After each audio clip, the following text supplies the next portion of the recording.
Chahut Média.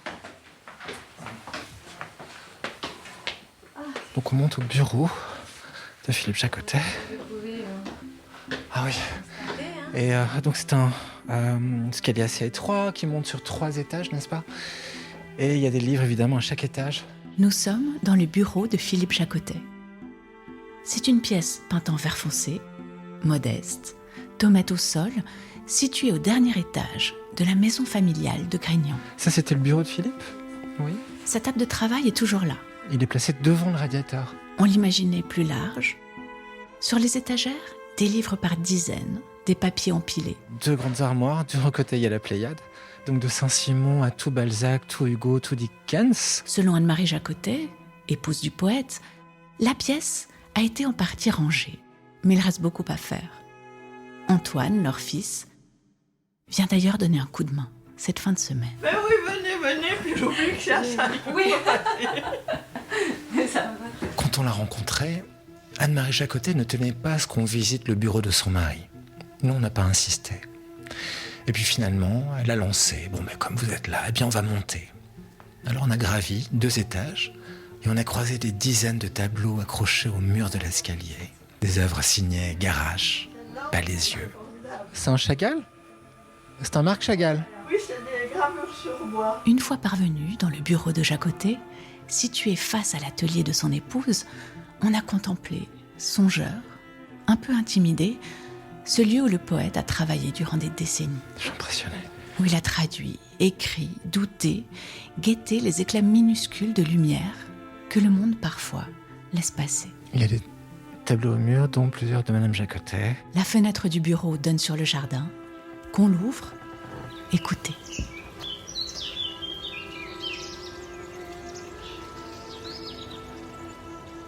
Et c'est depuis ce bureau qu'on déplie cet épisode consacré à la poésie de Philippe Jacotet. Une poésie qui ne prouve rien, qui ne proclame rien, qui avance à voix basse, entre doute et émerveillement. Et néanmoins, la poésie, Philippe Jacotet. Une série documentaire podcast Chahut Média, conçue en collaboration avec Daniel Maggetti. La musique du générique est de Gaspard Klaus. Épisode 2, un poète à l'écoute de son temps.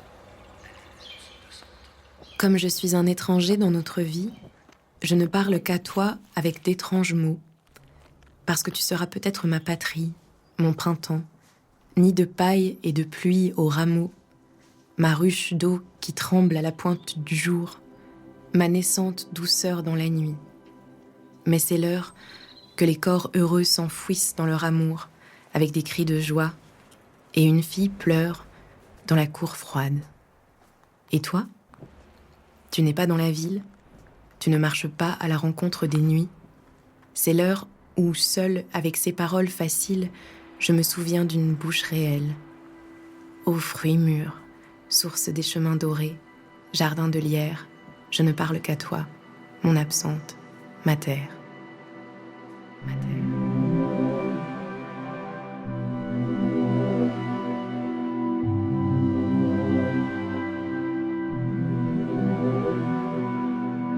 Alors vous dites que vous avez rencontré Philippe Jacotet très jeune. Comment ça s'est passé ? En fait, au départ, j'avais 20 ans, donc c'était vraiment un moment très important dans ma vie. C'est un moment où tout devient grave tout d'un coup parce qu'il faut faire des grands choix, un peu comme quand on est sur un quai de gare et on voit tous les quais devant soi, il faut choisir le bon quai. Jean-Marc Sourdillan, poète, traducteur. Et donc je sentais en moi une sorte de feu, je voulais quelque chose de fort et je savais que c'était du côté de la littérature que je le trouvais. Je lisais beaucoup de poésie, j'en écrivais moi-même et donc je cherchais du côté des auteurs vivants. Il se trouvait qu'il y en avait un dans ma famille que j'avais croisé parfois et donc sans savoir que c'était un grand écrivain, un grand poète, et ce poète était Philippe Jacotet.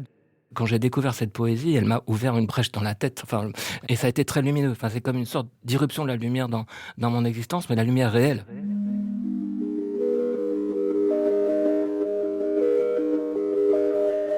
Je lui ai écrit une lettre, façon jeune poète, cher maître, aidez-moi, comment vivre ? En gros, c'était vraiment la question qui était posée.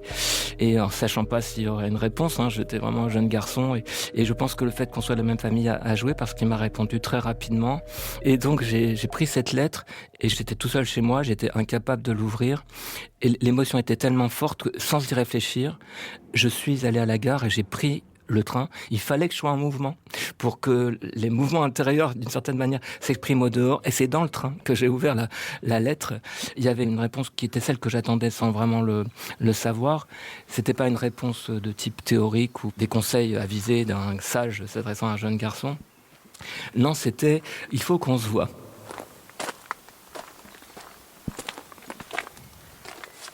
Ce que Jean-Marc Sourdillon découvre en arrivant à Grignan, c'est la vie d'un poète, calme, discipliné, ordinaire. Quand je suis arrivé à Grignan, il m'a accueilli avec Anne-Marie chez eux et ils ont vécu. Comme ils vivaient tous les jours, c'était au moment du 14 juillet. Et donc ce que j'ai découvert, c'est la vie d'un poète.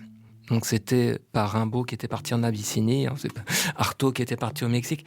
Non, c'est quelqu'un qui se levait tôt le matin, qui allait faire les courses, qui allumait le feu pour faire des côtelettes, ou qui répondait à son courrier, qui choisissait une bouteille de vin, qui regardait souvent le ciel ou le paysage autour de lui, qui allait faire une promenade le soir sur les falaises au-dessus du cabanon. Et donc une vie absolument banale, absolument ordinaire. Et je pense que voilà, c'est peut-être ce qu'il voulait me montrer dans un lieu qui était magnifique. Le cabanon, c'était une toute petite maison en vieille pierre, enfin très ancienne, qu'ils avaient aménagée. Il n'y avait pas d'électricité. Il n'y avait pas de salle de bain. Pour se doucher, il y avait un arrosoir en plastique qui était suspendu dans un arbre. Mais il y avait une magnifique terrasse devant. Et puis à un moment, il a tiré 2 transats et on s'est installé sur la terrasse devant la maison.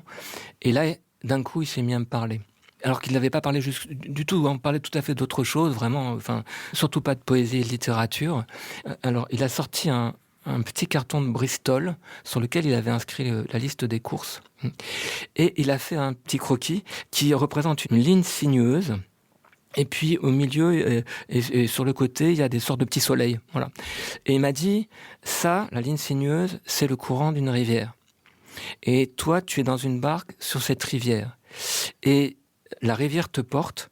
Et de temps en temps, tu peux donner un petit coup de gouvernail ou un petit coup de rame pour éviter de heurter les rives. Et c'est tout. La seule chose que tu as à faire, c'est ça. Sinon, tu vas te laisser traverser. Et pour éclairer cette notion de poésie, il me semble qu'il y a une histoire qui en elle-même est d'ailleurs très extraordinaire, c'est l'histoire de Ossip Mandelstam, qui est un poète russe. Un extrait de Philippe Jacotet en personne, documentaire RTS, 1975. Or, cet homme, qui n'était pas du tout un poète politique, a eu le courage et le malheur, mais je pense qu'il savait ce qu'il faisait, d'écrire un jour un poème contre Staline. Et très peu de temps après, il est envoyé dans un camp dont il ne reviendra pas, en 1934. Eh bien, si je raconte cette histoire, c'est parce que il est tout de même extraordinaire qu'on ait déployé tant d'efforts pour écraser un homme qui, au fond, n'écrivait même pas de la poésie politique. Cela signifie probablement qu'il y a dans la poésie autre chose que ce que l'on croit, une puissance qui est comme insupportable à des tyrans. La poésie de Jacotet, je vais oser un mot, je dirais que c'est une poésie qui a quelque chose d'existentiel, voilà, j'ai envie de dire ça. Daniel Maggetti, directeur du Centre des littératures en Suisse romande. Et si je dis ça, c'est que je pense qu'il faut la voir dans le panorama de la poésie du XXe siècle, comme une poésie qui s'est effectivement interrogée surtout sur des problématiques qui sont des problématiques liées à la place du sujet ou de l'homme dans l'histoire, à une époque où la plupart des repères se sont effondrés. Comment est-ce qu'on peut encore croire en l'homme après Auschwitz et après la Deuxième Guerre mondiale ?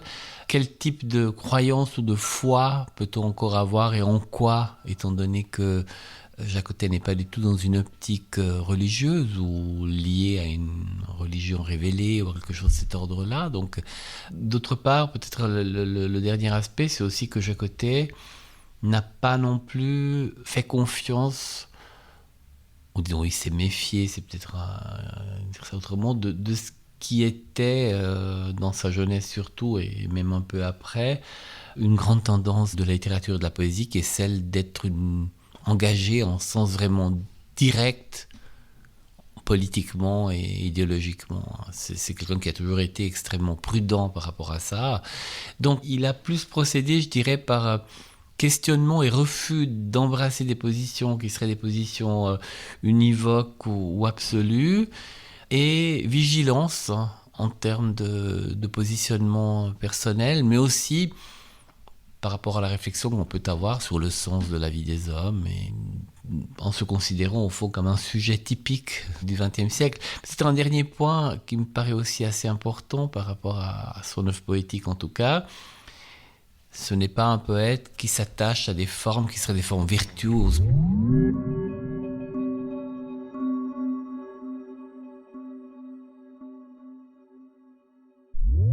Oui, Philippe Jacotet, pour moi, appartient vraiment à cette génération d'écrivains des années 20, qui ont évidemment été bouleversés par la Seconde Guerre mondiale. Aline Berger, maître de conférence, la Sorbonne Nouvelle, Paris. D'autant plus qu'il se trouvait en Suisse, donc dans un lieu qui n'était pas évidemment tout à fait un refuge, mais le sentiment d'enfermement aussi par les Alpes et de cette Europe en guerre qui s'effondrait, c'était un paysage de ruines face auquel nombre d'écrivains sont orientés vers le paysage après-guerre et dont il est une des voix majeures, je trouve, mais formé aussi par beaucoup d'autres voix qui résonnent à l'époque en Europe, comme Eugenio Montale en Italie, qui parle des occasioni dans les ruines, des lueurs qui permettent de redonner un souffle à l'écriture poétique. Son propos après-guerre, c'était la conscience de l'effondrement d'une certaine Europe et des ruines, et de guetter des lueurs dans les ruines, et puis échafauder plutôt des passerelles sur l'abîme. C'était ça, c'est l'image qu'il utilisait. Voilà, donc la rencontre du monde réel, dans sa dimension tragique, historique, en même temps qu'il tenait aussi à voix basse, comme un objet de discours secondaire pour lui par rapport à des vrais témoins et acteurs de l'histoire politique engagés qui étaient ses prédécesseurs, Ponche, Paulan, des gens qu'il a connus, et aussi bien entendu la distance que permet le fait de venir de Suisse, venir d'un pays qui était un pays de grande littérature aussi pendant la guerre, et avec des contacts amicaux forts avec d'autres grands poètes comme Gustave Roux, traducteur des romantiques. Donc tout ça, ça donnait ce champ à la fois historique à multiples déploiements.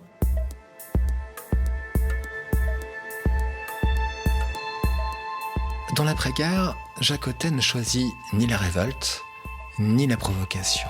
Ce qu'il retient, c'est l'idée qu'il faut malgré tout continuer à habiter le monde en ruine qui s'étend sous ses yeux. Il le fera depuis la Suisse, puis depuis Grignan, toujours à distance du fracas. Dans l'après-guerre, il y avait quand même une très forte volonté de tout casser. Fabien Vasseur, poète, enseignant. Les surréalistes étaient encore bien présents. Il y avait quand même la présence d'un poète comme Antonin Artaud, et puis Michaud. Il a toujours beaucoup aimé ces maîtres-là, mais alors les épigones, ceux qui voulaient continuer à transgresser, à faire du Rimbaud après Rimbaud, à faire du Artaud après Artaud, crier des blasphèmes sur les toits, comme il disait, ça ne l'intéressait pas du tout. Et très tôt, il dit « La poésie est affaire d'ordre et de règles où elle n'est pas ». Et c'est un homme de 25 ans qui dit ça, même pas 22 ans. C'est extraordinaire. On voit l'autorité.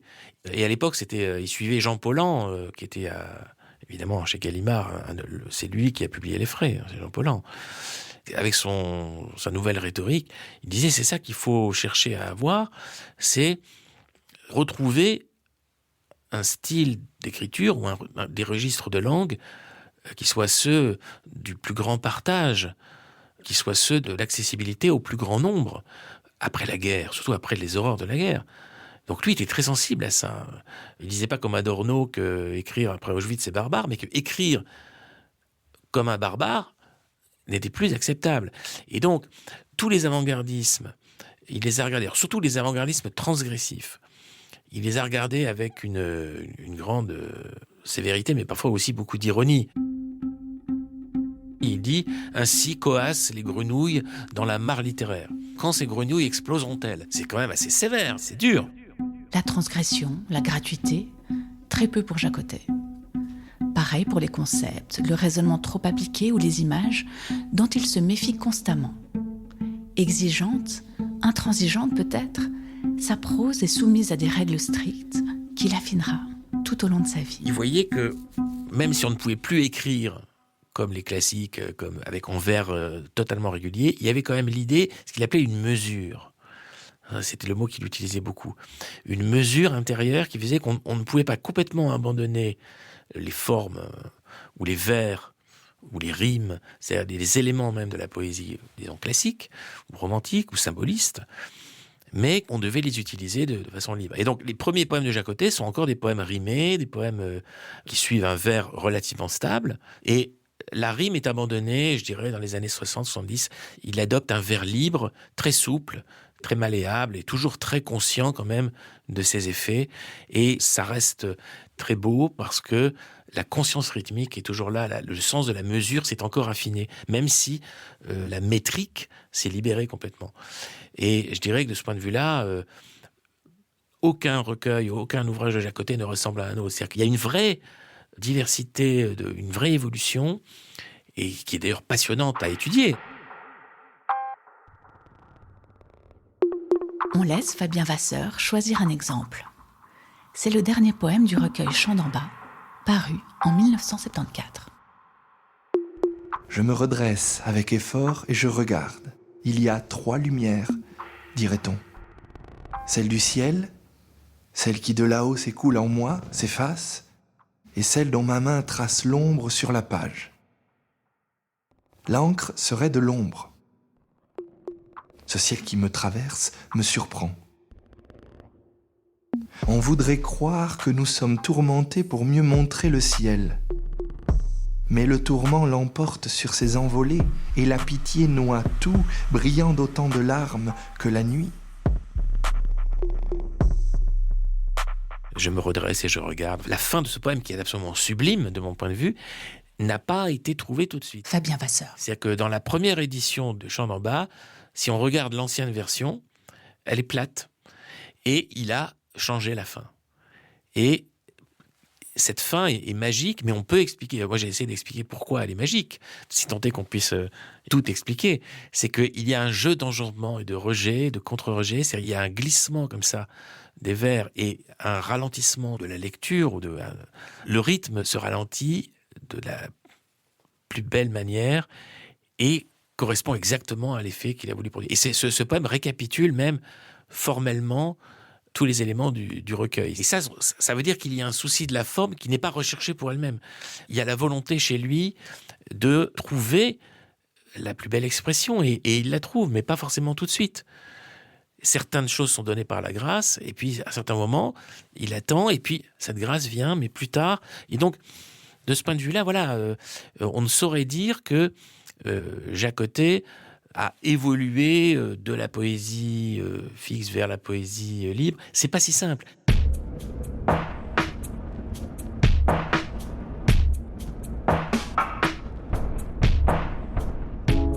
L'œuvre de Philippe Jacotet a été traduite dans de nombreuses langues. Allemand, espagnol, anglais, italien. Ce rayonnement dit quelque chose de sa poésie. Elle possède une clarté, une retenue, grâce auquel elle traverse les frontières sans jouer de l'effet rhétorique ou de la démonstration appuyée. Mais que nous apprend en détail la traduction de cette œuvre si discrète et exigeante. Ici, renversons le point de vue. La parole est au poète Fabio Pusterla, qui a traduit Jacotet en italien pendant plus de 30 ans. Le langage de Jacotet n'est presque jamais un langage obscur ni trop métaphorique. On comprend ce qu'il dit.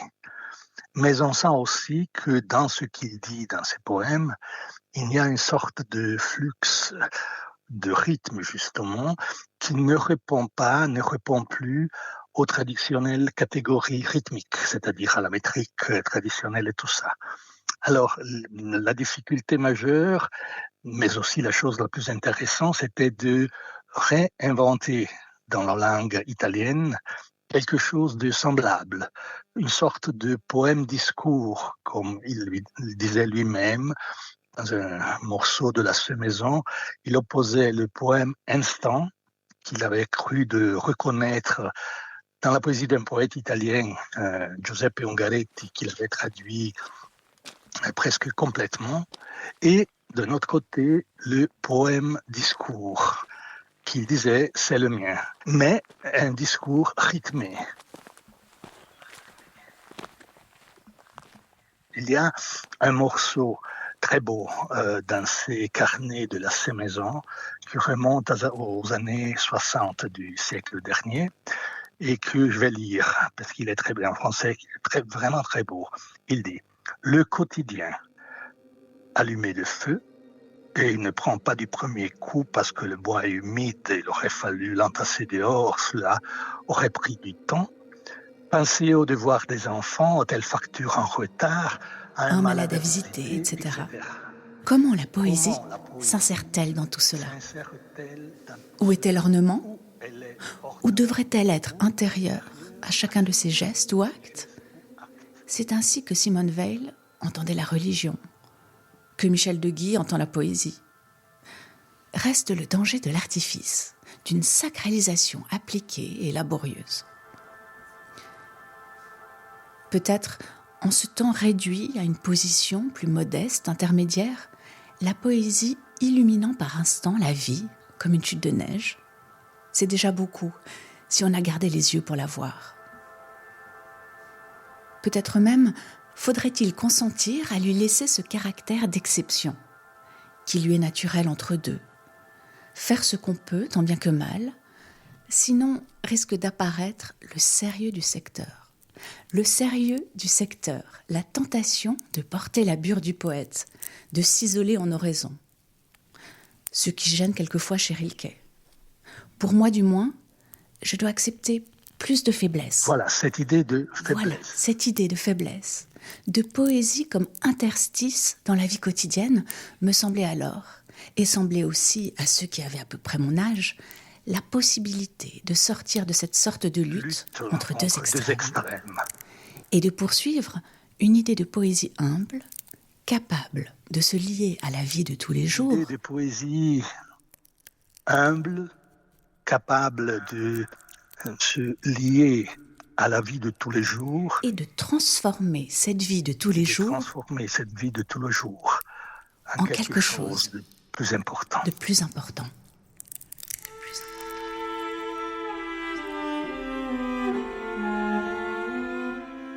Chez Jacotet, l'ordre poétique n'est pas une forme figée, mais une mesure intérieure. Il est le fruit d'un travail à la fois instinctif et acharné. Jacotet ne cherche pas l'émerveillement. Il sait qu'il viendra. C'est une poésie qui se lâche, qui est en prose et qui est toujours très proche de la réalité de la vie la plus concrète. Voilà, et donc, elle est très accessible pour cette raison et elle introduit à l'intérieur de la vie la plus ordinaire et la plus concrète de la lumière, au milieu bien sûr des ombres, des épreuves, etc., mais de la lumière. Jean-Marc Sourdillon. Et je pense que de cette manière-là, elle propose ce qui manque tellement dans le monde d'aujourd'hui, qui est un horizon, de quoi espérer, voilà, de quoi fonder une espérance dans les vies individuelles, au moins, sinon dans les vies collectives. Et je pense que là, elle a quelque chose d'extraordinaire à apporter. C'est pas une poésie plaintive, c'est une poésie qui affronte en face la réalité de la violence et la réalité de la mort, la réalité de la finitude, et qui en même temps fonde des pilotis d'une vie qui a du sens, une vie où on peut naître au fur et à mesure qu'on y avance. Et puis la troisième chose aussi, qui me paraît très contemporaine, c'est que c'est une poésie qui est fondée sur la relation avec la nature, qui s'émerveille devant la diversité du vivant et la beauté fragile du vivant. Je pense que c'est quelqu'un qui nous dit regardez, faites attention à cette fragilité-là, à cette beauté-là, à cette variété-là. Moi, je suis devant une page blanche, et elle est vraiment blanche au sens propre, c'est-à-dire que je ne sais absolument pas ce qui va se passer chaque fois, même après avoir finalement écrit un certain nombre de livres et travaillé bien des années. Un extrait de Philippe Jacotet en personne, documentaire RTS, 1975. Eh bien, je m'aperçois que chaque fois, je recommence à zéro parce que si au contraire, si j'avais des certitudes, je n'écrirais plus. C'est précisément pour lutter peut-être contre cette incertitude de départ, cette espèce d'ignorance, ce sentiment de l'inconnu que je travaille. Pour Philippe Jacotet et dans son œuvre, rien n'est acquis. Tout commence dans le doute. Le poème naît parfois dans la douleur, parfois après des mois de silence. La difficulté n'est pas d'écrire, disait-il, mais de vivre de telle manière que les cris naissent naturellement. C'est une manière justement de répondre à l'extraordinaire angoisse qui est la sienne, angoisse qui vient de l'impression d'être enfermé dans le temps avec la mort au bout, et puis une très grande angoisse devant la mort et la souffrance des proches aussi, qui habitent vraiment son œuvre, et puis également devant la souffrance et la violence du monde contemporain, notamment à l'égard des actes de torture, par exemple, ça revient à plusieurs reprises dans ce qu'il écrit. Donc la violence, voilà, partout. Le mimétisme et la misère des gens dans les grandes villes, par exemple, qu'il a pu constater à Paris, misère affective, misère sociale, des vies sans horizon où on s'entre-déchire. Et tout ça, ça forme une sorte d'écran entre lui et le monde, entre lui et sa propre vie, dans lequel il se sent enfermé, comme à l'intérieur d'un labyrinthe. Et face à ça, il n'y a que les idées, et les idées n'apportent aucune sorte de réponse concrète. Seuls les événements poétiques qui viennent du monde, qui viennent du contact avec la réalité, peuvent apporter une lumière dans cette ombre-là. Et donc chacune, voilà, est un point d'appui pour la vie. Non. Et sinon, on sombre dans le désespoir. Voilà. Et donc il faut que ça tienne. Voilà. Et le doute est là pour vérifier que ça tient bien. Alors, on a fait beaucoup de Philippe Jacotet, un poète du doute, de l'incertitude, etc. Je trouve que, bien entendu, il y a cette dimension de... Aline Berger. De quête, mais d'une quête discrète. Chez Philippe Jacotet, il y a une dimension de rencontre essentielle. Il cherchait, je pense, le saisissement de la rencontre. Et il faisait confiance à son intuition. Et son intuition le conduisait à guetter des signes. Je crois que c'est quand même une des constantes jusqu'à son dernier livre, dans La clarté Notre-Dame. Et en effet, alors ça a pris plusieurs formes. Et puis, ça a été comme un long cheminement pour lui, d'ailleurs, qui est passé par des phases, en effet, de grands doutes, d'expériences douloureuses, de ce qu'il appelle l'obscurité, y compris après être arrivé à Grignan. Hein. Mais cette démarche tâtonnante a fini, en effet, par, il me semble, dans la promenade, trouver son pas, son rythme. Et moi, je trouve que c'est un magnifique prosateur. Et puis, il est arrivé à des formes plus métissées. Et je pense que le point d'orgue, enfin, ça reste encore pour moi Paysage avec figure absente, parce que c'est un moment d'équilibre. Alors que la Promenade sous les arbres de 61 est encore marquée par ces moments de crise et de doute. Il rebondit à la crise de l'écriture, si je puis dire, à travers la découverte du haïku, qu'il traduit. Et puis ensuite, cet équilibrage entre prose et poésie et la cohabitation des deux se construit, il me semble. À partir des années 60 et du Paysage avec figure absente, ça commence à trouver son rythme. Et son vers aussi se fait plus fluide. Penser sous les nuages, par exemple, que je trouve superbe, procède d'un souffle vraiment que je trouve assez unique et qui se voit graphiquement sur les manuscrits, là, cette écriture en versets plutôt.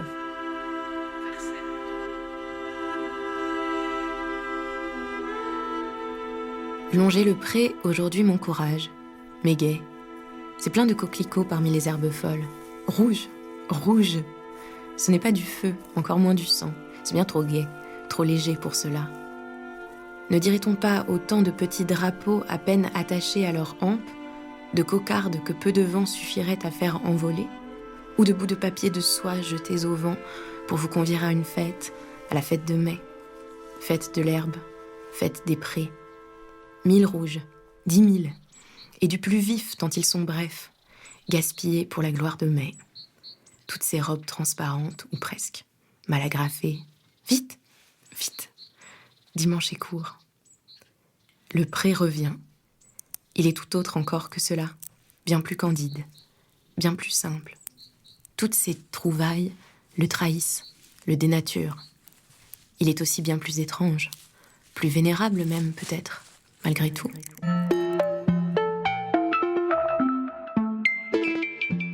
Extrait de Paysage avec figure absente, 1970.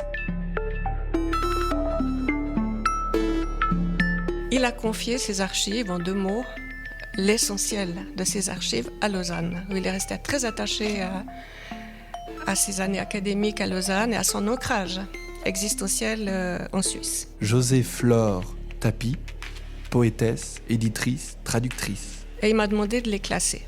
Alors ça a commencé par des manuscrits. C'est passionnant.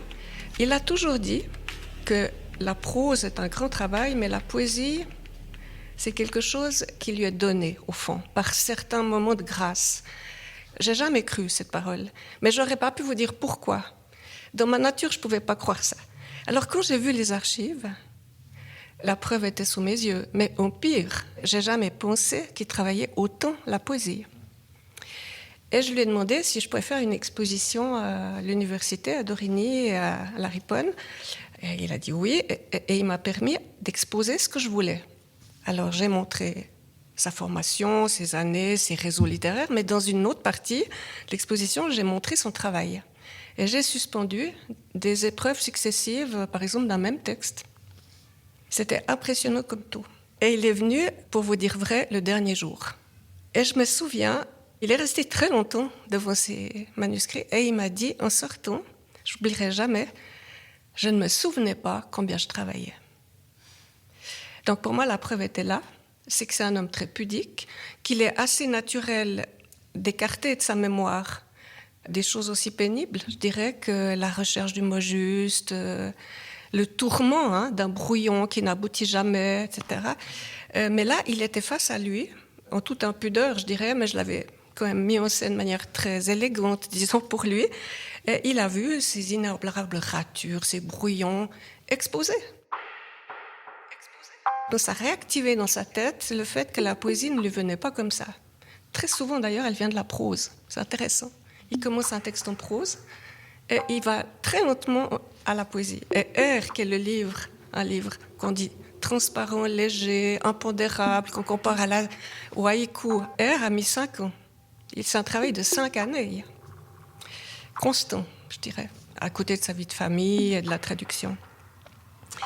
Et le son, pour prendre un livre dramatique qui a suivi R de très peu, de 2 ans, c'est 23 poèmes, si je me souviens bien, tragiques, sur l'agonie de son beau-père. C'est un sujet terrifiant. C'est le plus gros manuscrit de tout le fonds d'archives. Il y a à peu près 145 feuillets recto-verso, plusieurs versions. C'est épouvantable en une année.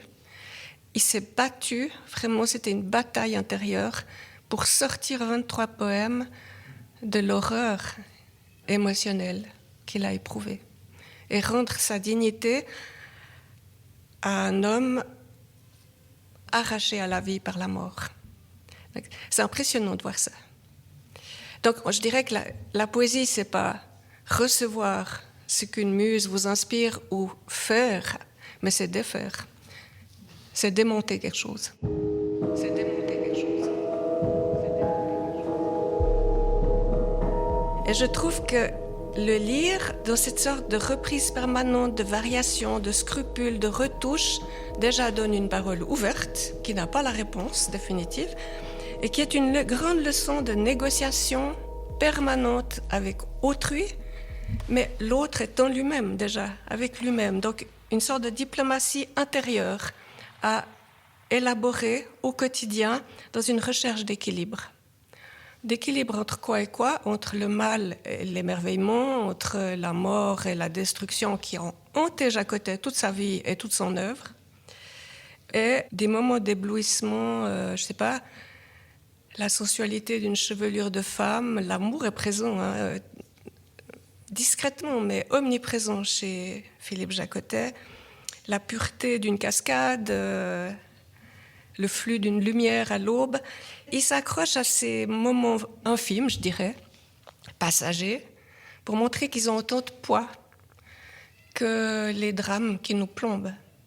Et son dernier livre est assez poignant parce qu'il affronte. Il affronte ces deux pôles antagonistes. Au lieu d'en choisir un, il cherche par la poésie, je dirais pas à les confondre, mais à créer un va-et-vient permanent qui lui permette de rester debout avant de quitter le monde, avant le grand saut. Il n'y a pas de salut, il n'y a pas de suite pour son corps physique. Mais ce qui peut nous léguer, c'est ça, ce besoin de ne pas perdre de vue les deux pôles antagonistes de la vie, et de ne pas s'enfermer dans l'un ou l'autre.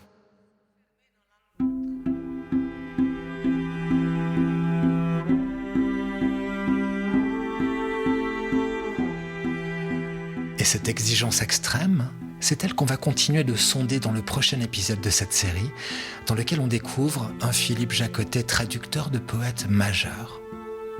La traduction comme forme d'écriture, une manière peut-être de continuer à chercher les mots justes pour dire le réel. Et néanmoins, la poésie, Philippe Jacotet. Une série documentaire podcast Chahut Média, conçue en collaboration avec Daniel Maggetti. En partenariat avec le Centre des littératures en Suisse romande de l'Université de Lausanne, le Centre de traduction littéraire de Lausanne, la Bibliothèque cantonale et universitaire de Lausanne et le Musée Géniche-Vevey. Cette série documentaire podcast a été rendue possible grâce au soutien de la Fondation Lennartz, de la Fondation Jan Michalski pour l'écriture et la littérature, de la Fondation UBS pour la culture et de l'État de Vaud.